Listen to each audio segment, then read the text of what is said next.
Good evening, Assalamu alaikum, and a very warm welcome to Visionary Pulse with me, your host Farzana Mayet, a segment that focuses on chatting to game changers and change makers. And tonight is certainly no different, as we have two visionary game changers and change makers. We say a very good evening and a warm welcome and Assalamu alaikum to Dr. Faheema Ismail and Safeera Kaka. Dr. Faheema Ismail is a Johannesburg-based dentist, philanthropist, entrepreneur, and award-winning content creator with over 20 years of experience in dentistry. And Safeera Kaka, who is an accomplished radio presenter, podcast host, and author. So, Dr. Faheema Ismail, you have successfully built a career as a dentist, entrepreneur, philanthropist, and content creator. What inspired you to pursue such a diverse path, and how do these different roles complement one another? Assalamu alaikum, Farzana. Thank you so much for having me on your show. That is something everybody asks me a lot about. So being a dentist, I think that is something that I always wanted to do, just to bring smiles to people's faces. And bringing smiles actually brings confidence, especially in women. And a lot of women, they're not confident, and when they walk out of my door, they just feel so much more confident, which I think is so important. And the main purpose of my journey is actually to serve communities and in whatever way I can. So being a dentist as well as a philanthropist and a content creator, all of those three have something in common, which is serving communities and serving people around the world. And they all tie in, I think you will agree with me, to inspire and empower others. Exactly. So your We Care Oral Care campaign has educated hundreds of school children across South Africa, Faheema. Why is oral health education so important, and what impact have you witnessed through this initiative? Okay, so this has been one of my biggest achievements, launching the We Care for Oral Health campaign in Africa. People don't realize that something just as simple as brushing your teeth, how it impacts our youth as well as adults. So basically, it's not only servicing one part of the community, it services everybody. To date, I have had the opportunity of being invited to over 300 schools. Wow. And little do we realize, especially in impoverished communities, something as important as a toothbrush, people cannot afford to even have in their homes. And when I go out to these communities, just giving them that brings so much of joy and smiles, and it also changes their health and confidence. Exactly, and it's something that's so widely taken for granted, right? And So, kudos to you, Dr. Faheema, for taking the charge and bringing about change. and I hope lots of people can come on board just to actually help me make a difference in these people's lives. And people miss school, for example, so many days of the year just because of oral health conditions which they can't manage.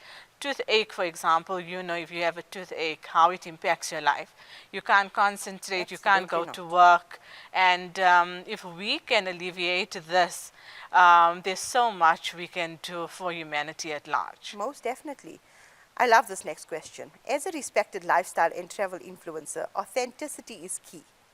How do you balance your professional responsibilities with creating engaging content while ensuring your recommendations remain genuine and trustworthy? So if you do follow my platform, you will see that whatever I do, it's straight from the heart. Absolutely, And I can attest to that. the most important for me is, in whatever you do, always be authentic in what you do. You can never try and imitate or be somebody else. So you should always try and be the role model that you would love others to follow. And you should always inspire and motivate, empower, educate. For me, that is the most important. And people should look up to you as a leader in the community. Absolutely. And being a mom as well, I also need to set an example for my kids and for other women and youth to emulate the values that I aspire to be with. So even the content that I do put onto my platform, it's something that I would use for myself or something that my family would also use. Yes, and you've never been a content creator or an influencer, so should I say, Yes. that's put out content that you wouldn't, it doesn't ascribe to your values. Exactly, and You've it's never not done like I that. just came out and thought, okay, today I'm going to be a content creator. So it just started off with values that I aspired to be, and the starting off with my dental profession and also my philanthropy, it just grew, and eventually businesses started asking me to promote their platforms as well.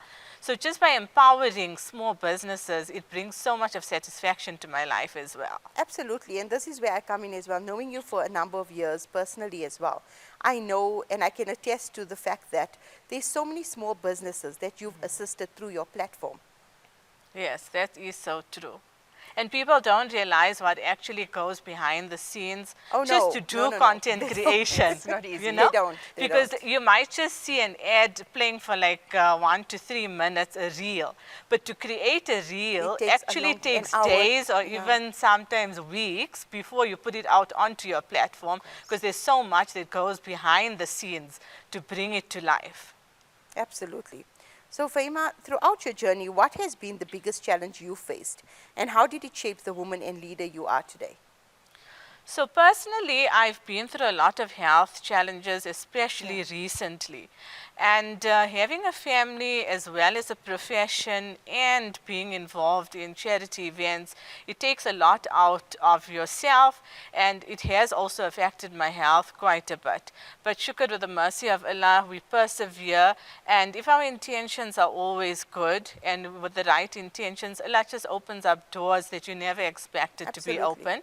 And never give up, because there's always somebody that's in a worse position than what you are.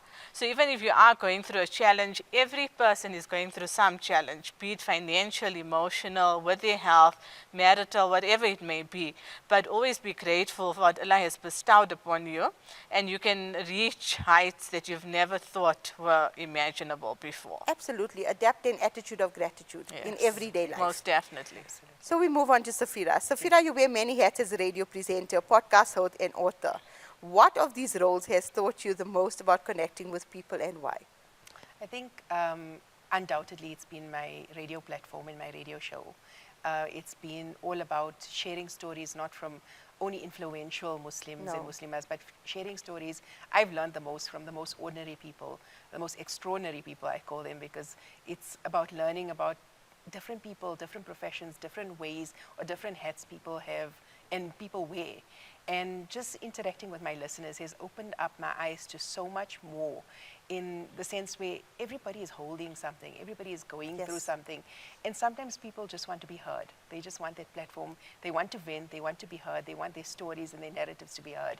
So I serve as almost like the A medium to getting the information out exactly, the head girl of the But the Safeera, it listener doesn't of the just stop community. there. I must say to our viewers as well that, following you for such a long time, knowing you as a person for such a long time, you utilize your platform like Faheema as well for the Absolutely. greater good.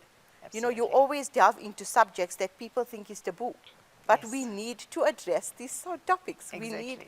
to And address. it comes with a lot of strain, because as Faheema can also attest to, the fact that when you are putting yourself out there, when you're addressing things that people don't want you to address, Yes. it comes with a lot of negativity, it comes with a lot of backlash, but we've got to keep powering through it, because we both know our intentions And is your to end be goal. of service to the community, to Absolutely. the Muslim community in our different professions. But hats off to you ladies, because I think there's so many I wouldn't say content creators, I would say up and coming people that want to influence and want to make a difference, get scared off by trolling, get Yes. scared off by people that are the naysayers, don't want you to do things. What would Absolutely. both of your messages be to people like that?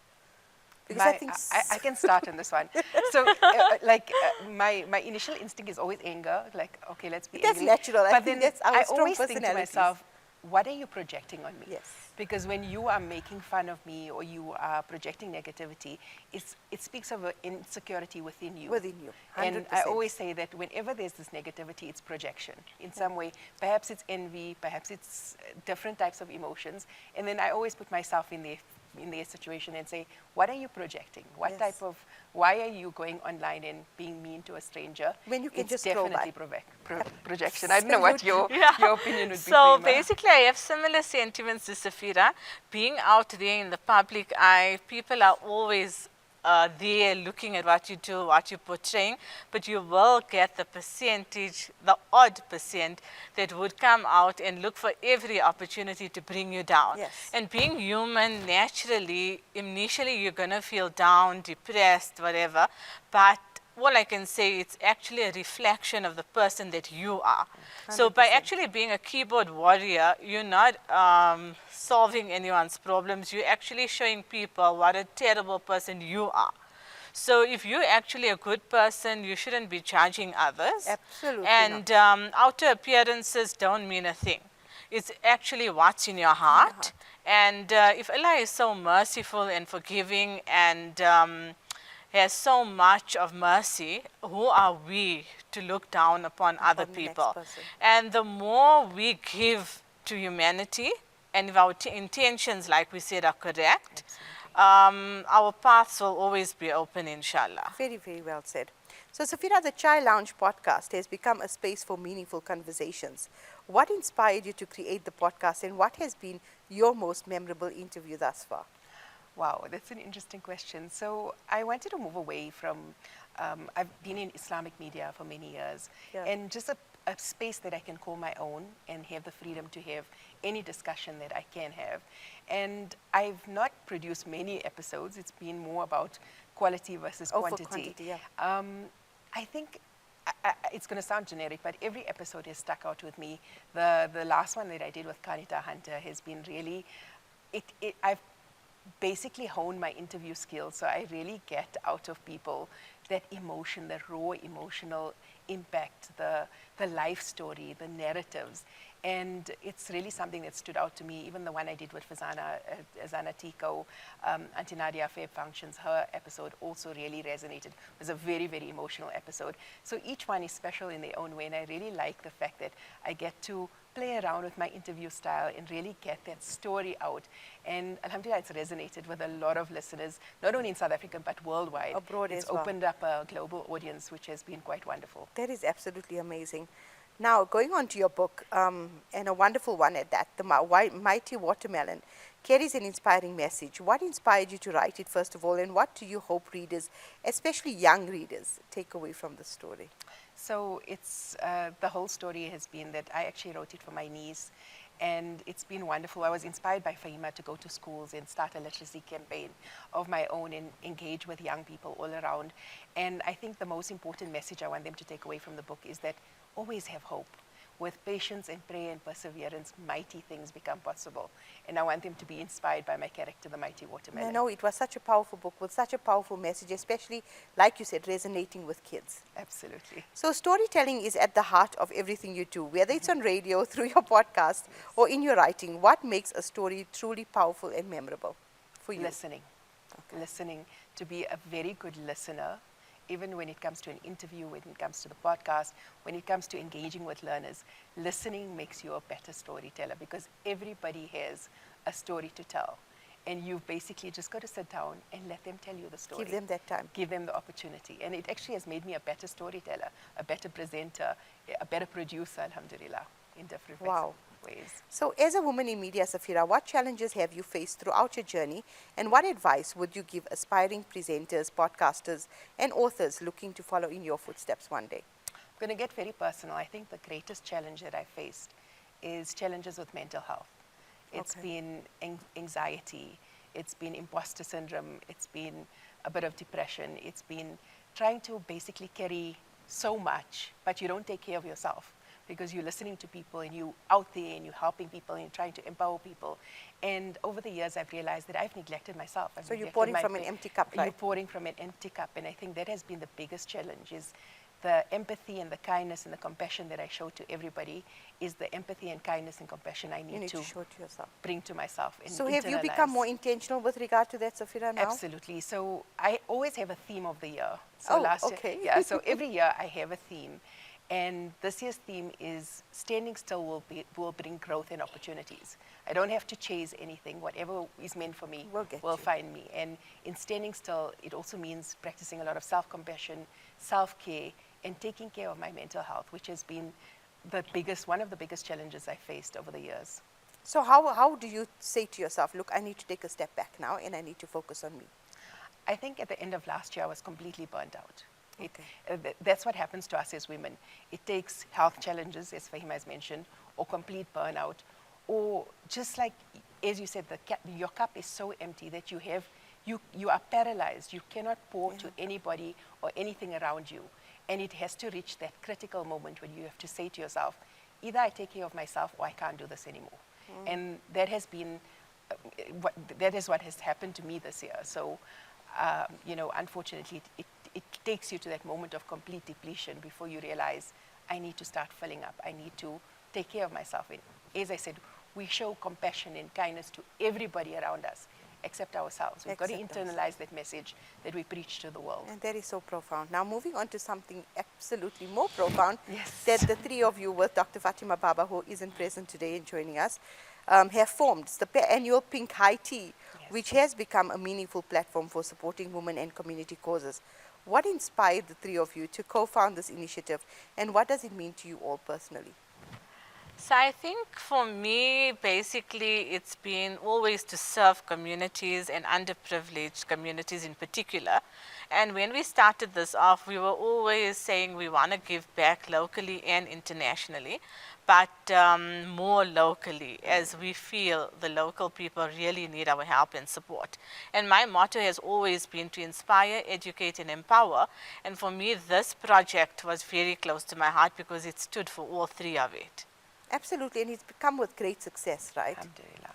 So the Pink High Tea has grown into a decade-long movement that has raised over 1 million rand for charitable causes. Looking back, what moment best captures the heart and purpose of this initiative? This is absolutely amazing, just reading out the question. Over 1 million rand. Yeah. We stand with about 3 weeks to go, and every year, Faheema will be stressing, Fatima will be quietly stressing, I'll be anxious, and the way everybody comes together. And because it's not a me show, it's a we show. Yes. So it's basically communities and women's forums and bakers and all the businesses that we individually support. And then everybody comes together. It's almost like it ties this big pink bow on our event, alhamdulillah. There's a lot behind the scenes. There's a lot of franticness and a lot of stress and a lot of worry. But the way it comes together is because it's such a community initiative. And I can't tell you, Farzana, it always amazes me when we stand there and we look at the hall on the day that the Pink High Tea happens. We're like, wow. Did we really do this? There's people that are dropping off things and we're like, how? When? How did this get coordinated? But it's amazing, subhanAllah. It's really a community initiative. And one of the unique aspects of the Pink High Tea, I must point out, is how it brings together women from diverse backgrounds, from entrepreneurs to professionals to community leaders, and women from under-resourced community as well. Why is creating these connections so important? So as we said, this project of ours, it stands for teamwork actually makes the dream work. And it's not just the three of us that make it possible.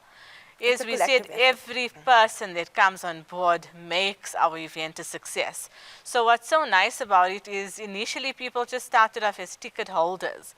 But from there, they actually became volunteers for the Pink High Tea, and they actually help us so much with it. And every ticket holder, every sponsorship, everything that comes together for the Pink High Tea just shows that when women stand together, such great things can happen. And it doesn't matter about your title, your degree, your race, color, religion. This is for everybody. Absolutely, and it's such a fun and interactive experience. You've attended our events. I've attended many of the Pink High Teas, and it's something that I too look forward to. We don't marginalize anybody. We say, whether you're in Parda or whether you're not, or whether you're from this local community or international, wherever you are, wherever Muslim, non-Muslim, come together. Event is for Even you. if people can't afford a ticket, we sponsor a ticket for them. Yes. Now that is amazing. Yes. And I love that you're saying it on this platform, because many a times it's thought that, okay, this is only for the rich. Yes. No, it's Never. for everybody. The Mdeni ladies, Faheema Yes. takes them before she gets them their pink outfits, and they all come and they sing, and it's such a amazing vibe and a wonderful So atmosphere. talking about the Pink High Tea, when does it take place this year? Where is it going to be, and where can viewers get their tickets from? So it's taking place on the 2nd of August, which is a Sunday. It's just around the corner. It's at Balmoral Gardens in Didier. If people want to book their tickets, they can contact myself or Dr. Fatima Baba, and inshallah they can purchase their tickets. We also require sponsors for the event because we want to give as much of the money to charity. This year we're supporting the NISA Foundation for Abused Women and Children, and MTN Muslim Association in Soweto, where we will be giving funds for 2 revert Muslims to go for Umrah, inshallah, that have never had the opportunity to perform Umrah or will never have an opportunity. So, inshallah, we would like to start off with 2 people, and from there, every year send somebody, for Umrah, and that is inshallah, such a for wonderful Umrah. and And noble it's all cause. about empowering local causes this year. Gee. I'm sure everybody's aware of the fact that government has cut spending on key sectors within our community. Our president declares GBV a national disaster, but unfortunately there's doesn't no fund it, yes. funding for it. So we want to support the NISA shelter. We want to make sure that GBV is a priority for us as professional Muslim women, and most importantly supporting our local communities as well. So We're whoever very is passionate about it. attending the Pink High Tea, basically you are changing lives. Exactly, and And making not a a cent difference. goes into our pocket at all. Everything And that's what I love goes about to the the charity. Pink High Tea as well, because everything is accounted for. It's Absolutely. added on social media, just for Yes. the benefit of our viewers who are watching today. Every cent is accounted for, and at the end of the Pink High Tea, the entire amount is put on on social media for everyone to see that each beneficiary, how much they are getting from your worthy donations. So ladies, put on your pinkest outfit, put I on your was going to techies. ask, what is the It's theme? athleisure glam. So usually it's always formal wear. This year we said we're going to dress down a bit. Okay. So it will still be pink and neutral colors. Okay. So if you So don't it's even like laugh at athleisure me, glam. You can wear your techies, but you have to wear your wings, your ballet flats, your sparkles, your crown, Okay. and just come with your pinkest, most casual outfit and have fun with us. We're doing a sip and paint and a full brunch menu. We're going to spoil our ladies with menis and mendi and Cake all picnic. these. There's a cake picnic, the viral cake, that viral Yeah. cake picnic That viral is cake happening picnic. again. That viral cake picnic, it's happening again, inshallah. So ladies, please join us. It's going to be so much of fun, inshallah. and Ameen, it's and just wishing you a ladies day all the for success. women to actually Let their hair interact down. with each other, Yes. socialize. Have the And best like time with us. Safeera mentioned earlier in our interview, that we actually don't realize how much our body takes strain, because we do No, for we everybody don't. besides ourselves, until your body actually crashes, which I'm a real life experience. Not once, but twice, right? Yes, Yes. thrice actually. Thrice. So your body completely shuts down. So this is just a day to pamper, spoil yourself, And let your hair down, because I enjoy. love the Relax. theme this year. Relax. I Yeah. love the theme. It's really something. So We they hope to wanted see to you go there, Farzana. completely casual, but I had to add in a little bit But of of glam. bling. Okay. I always say Faheema is like our Dr. Barbie. So she said a little bit of glam. So wear your crowns, wear your ballet slippers, and you can even wear those little wings and just come with your pinkest, most glam outfit, inshallah. Okay, and wishing you ladies all the success. But as you celebrate this incredible milestone, what is your vision for the future of the Pink High Tea, and how can more individuals and organizations become a part of this growing movement? I want it to be, we all three, we want to empower businesses. We want to launch our pop-up, inshallah, Ameen. We're going to be launching that one soon. And we want to take it to bigger heights. We've been having calls from not only in South Africa, but outside of South Africa, Durban. We just need to get together, inshallah, as soon as we register ourselves as an NPO. Currently, we're working with the South African National Muslim Women's Forum, and then take it to another level and get all the ladies all around the world to be a part of this very, very special pink campaign, inshallah. The pink movement, I would also want say. to mention one thing, Farzana. We're doing something called the Pink Promise on social media, where ladies can upload a pink picture or something of themselves in pink and make a promise to yourself. I promise to wow. prioritize my mental health. I promise to be kind. I promise, just share the pink promise and tag myself, Faheema, Fatima, as well as the Pink High Tea page. Oh, that is so amazing. That is such a wonderful movement. Wishing you ladies all the success with the Pink High Tea and going forward as well. Thank you so much, Jazakallah, for joining me today. Thank you so much. Take care. Okay, so that brings us to the end of another wonderful segment of Visionary Pulse. Join me, Farzana Mayet, next week as I chat to another visionary game changer and change maker. Good evening. Assalamu alaikum wa rahmatullahi wa barakatuh.